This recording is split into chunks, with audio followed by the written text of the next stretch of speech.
Hello students.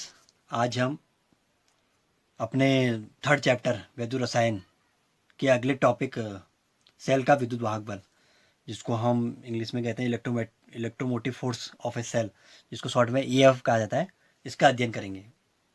और साथ ही हम नैनस समीकरण, जिसको हम नस इक्वेशन कहते हैं, इसका भी अध्ययन करेंगे। ये जो नस इक्वेशन है और जो सेल का विद्युत वाहक बल है, वो दोनों ही इंपॉर्टेंट टॉपिक हैं।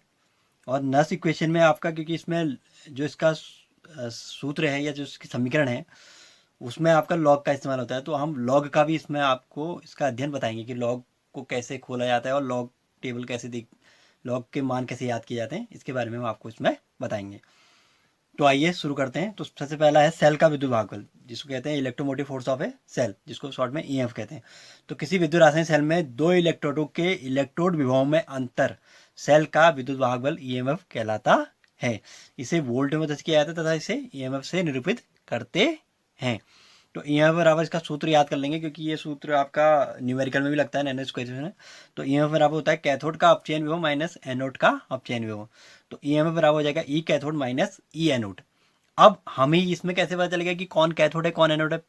वैसे तो आपको बताइए, कैथोड में हमेशा क्या होता है, आपका अपचयन होता है, और एनोड में आपका ऑक्सीकरण होता है। वो तो ठीक हो गया, समीकरण से आपको मिल जाएगा। अगर समीकरण के बदले आपको मान दिए जाएंगे, जैसे विद्युत राशि श्रेणी आपको पता होगी, उसमें मान दिए रहते हैं अपचयन विभव, तो जिसका अपचयन विभव ज़्यादा होगा वो कैथोड होगा, जिसका अपचयन विभव कम होगा वो एनोड होगा। तो इस तरीके से हम उस न्यूमेरिकल को हल करेंगे जिसमें हमसे ये पूछा जाएगा। उसके बाद बहुत इंपॉर्टेंट एक इक्वेशन है, उसको कहते हैं हम नैनस समीकरण, जिसको हम कहते हैं नस इक्वेशन। बहुत इंपॉर्टेंट है, इससे एक न्यूमेरिकल तो हमेशा पूछा गया है। तो इसको आप, इसकी समीकरण को याद करेंगे और इससे संबंधित जो न्यूमेरिकल है उसको भी हम बनाएंगे पहले, परंतु उसको हम अगले वीडियो में बनाएंगे। परंतु उससे पहले हम इसमें हम लॉग के बारे में इसको सीखेंगे। तो पहले हम नैनस समीकरण के बारे में पढ़ते हैं। तो नैनस ने इलेक्ट्रोड विभव तथा विद्युत अपघट्य विलयन के सांद्रण के मध्य संबंध स्थापित करने के लिए एक समीकरण दिया, जिसे नैनस समीकरण कहते हैं। अब वो नैनस समीकरण है क्या? वो नैनस समीकरण है ई सेल बराबर E zero cell minus 0.059 upon n log anode upon cathode. तो इसमें आपको पता चला ई सेल जो है विद्युत वाहक बल हो गया, ईएमएफ हो गया आपका। ई जीरो सेल हो गया मानक विद्युत वाहक बल होगा, ये आपको मान दिया रहेगा। ई कैथोड और ई एनोड आपको दिए रहेंगे मानक। ई जीरो, ई नॉट कैथोड या ई जीरो जिसको हम कहते हैं ई जीरो कैथोड या ई जीरो एनोड आपको दिया रहेगा। आप इस सूत्र से आप उसको निकाल लेंगे। और एन एन जो है वो इलेक्ट्रॉनों की संख्या होगी। लॉग आपका लॉग ही हो गया। एनोड आप कैथोड, आप जिसका अपचयन विभव, जो आप जिसका अपचयन, जिसमें ऑक्सीकरण हो रहा होगा वो एनोड होगा, जिसमें अपचयन हो रहा होगा वो कैथोड होगा। या आप जिसका अपचयन विभव ज़्यादा है वो कैथोड है, जिसका अपचयन विभव कम है वो एनोड है। तो इस तरीके से ये नैनस समीकरण में, क्योंकि इसमें लॉग का यूज है, तो हम अब लॉग का अध्ययन करेंगे। पहले तो ये समीकरण याद करनी है हमने। उसके बाद हमने, क्योंकि आज तक अभी तक आप लोगों ने थोड़ा बहुत 11th में पढ़ा होगा लॉग के बारे में, बाकी आपने मुश्किल से ही कहीं सुना हो लॉग के बारे में, तो यहाँ आप इस लॉग के बारे में समझेंगे। और लॉग के मान कैसे आप निकालते हैं और कैसे आप याद करते हैं, उसके बारे में हम इसको बताएंगे। तो इसके बाद हम इसमें लघु गुणक लॉग के नियम का अध्ययन करेंगे। तो सबसे पहले हम, जैसे पहला हमारा जो नियम होता है वो होता है, यदि हमारे पास आया लॉग एक्स की पावर वाई, तो अगर हम इसको खोलेंगे तो हम लिखेंगे वाई लॉग एक्स। दूसरा है हमारे पास आया लॉग एक्स इंटू वाई, तो हम इसको जब लिखेंगे तो हम लिखेंगे log x plus log Y.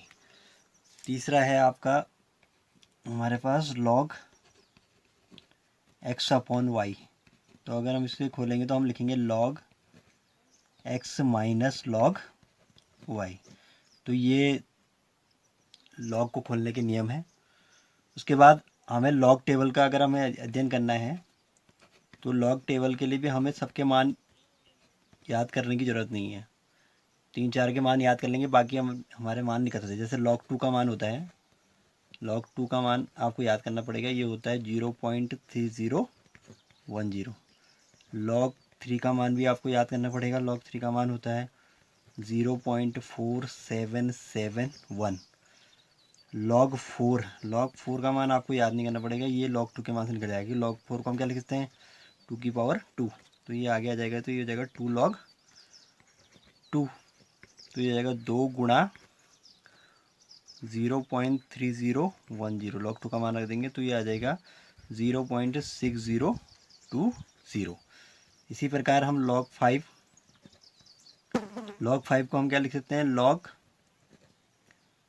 10/2 लिख सकते हैं, लेकिन 10/2 लिख सकते हैं या 10/2 लिख सकते हैं। तो जब हम इसे खोलेंगे तो हम लिखेंगे log 10 माइनस log 2।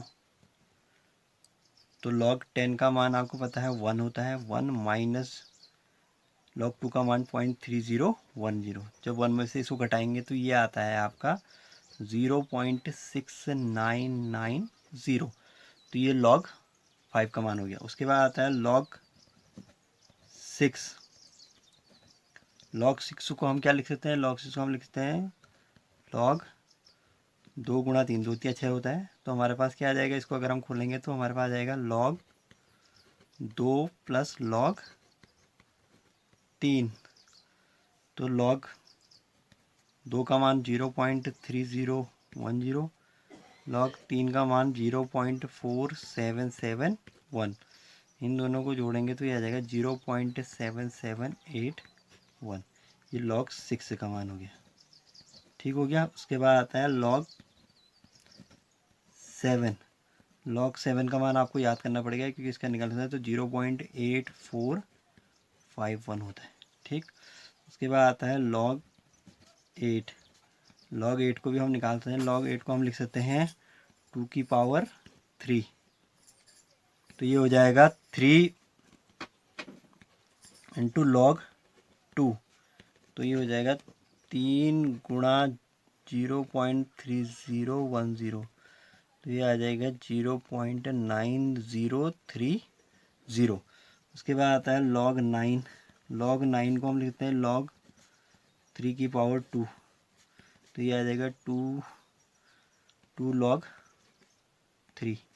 तो 2 इंटू 0.4771, इसको मल्टीप्लाई करेंगे तो ये आ जाएगा 0.9542, ठीक हो गया। उसके बाद लास्ट आता है आपका log 10। log 10 का मान 1 होता है। तो इस तरीके से हम नैनो समीकरण को हल करने के लिए हमें log टेबल का ज्ञान होना आवश्यक है। log के मान हमें याद करने चाहिए और log को खोलने हमें आना चाहिए। तो इसका हमें अध्ययन करना पड़ेगा जिससे कि हमें ये log के मान याद हो सके। हमें इसमें सिर्फ log 2 का मान, log 3 का मान, log 7 का मान और log 10 का मान याद करना है, बाकी मान हमारे निकल आएंगे। Thank you.